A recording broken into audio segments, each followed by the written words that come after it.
Hello and welcome back to the show. I am your host, and today we are tackling a topic that hits home for almost everyone: the art of communicating with confidence. This isn't just about public speaking or being the loudest person in the room.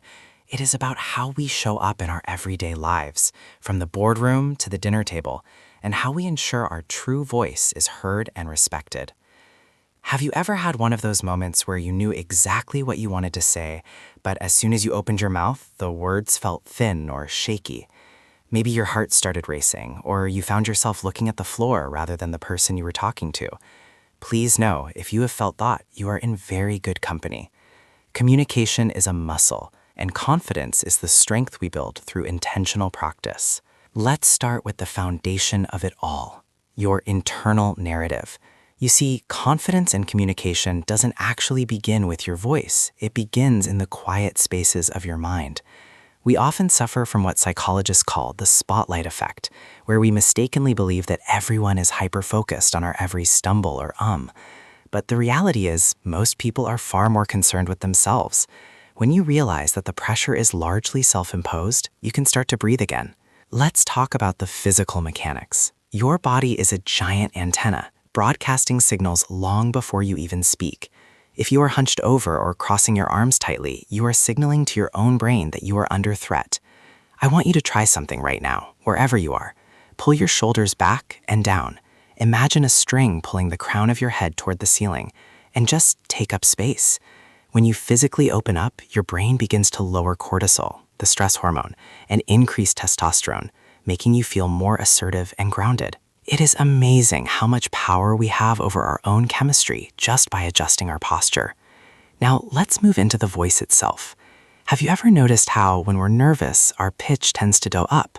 We might start ending every sentence like it's a question. This is called upspeak, and while it's a common habit, it can subtly undermine your authority. Try practicing a downward inflection at the end of your statements. It sounds certain. It sounds final. It tells the listener that you believe in what you are saying. And then there is the silence. Oh, the beautiful, terrifying silence. Most of us are so afraid of a gap in conversation that we fill it with like, or you know. We treat silence as a failure. But a confident communicator knows that silence is actually a position of power. A pause allows your point to land. It gives the other person space to think.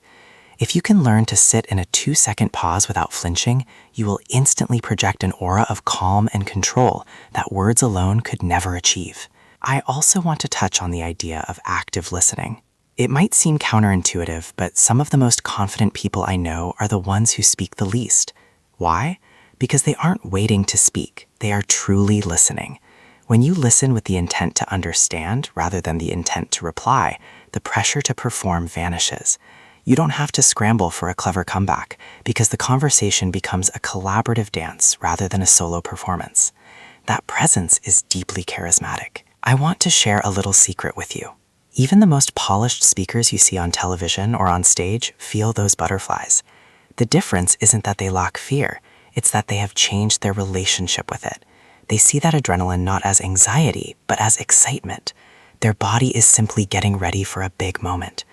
Next time you feel that flutter in their chest, tell yourself, this is my body giving me the energy I need to do a great job. Switch the label and you switch the experience. We also need to talk about the recovery. What happens when you actually do mess up? Because you will. I do it all the time. A confident communicator doesn't pretend they are perfect. They own their mistakes with grace. If you lose your train of thought, just smile and say, I've lost my thread, let me reel that back in. It makes you human. It makes you relatable, and oddly enough, it makes people trust you more because they see that you aren't rattled by your own imperfections. As we wrap up today's session, I want to give you a challenge. Tomorrow, in one low-stakes interaction, maybe at the coffee shop or a quick check-in with a colleague, focus on just one of these things.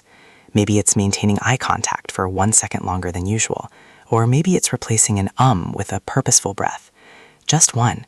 Confidence isn't built in a day. It is built in these tiny, courageous moments that add up over a lifetime. Thank you so much for spending these 10 minutes with me. It is an absolute privilege to be a part of your journey toward finding your voice. Remember, your perspective is unique, your ideas are valid, and the world is waiting to hear what you have to say. Stand tall, breathe deep, and speak your truth. I'll catch you in the next episode. Stay confident, everyone.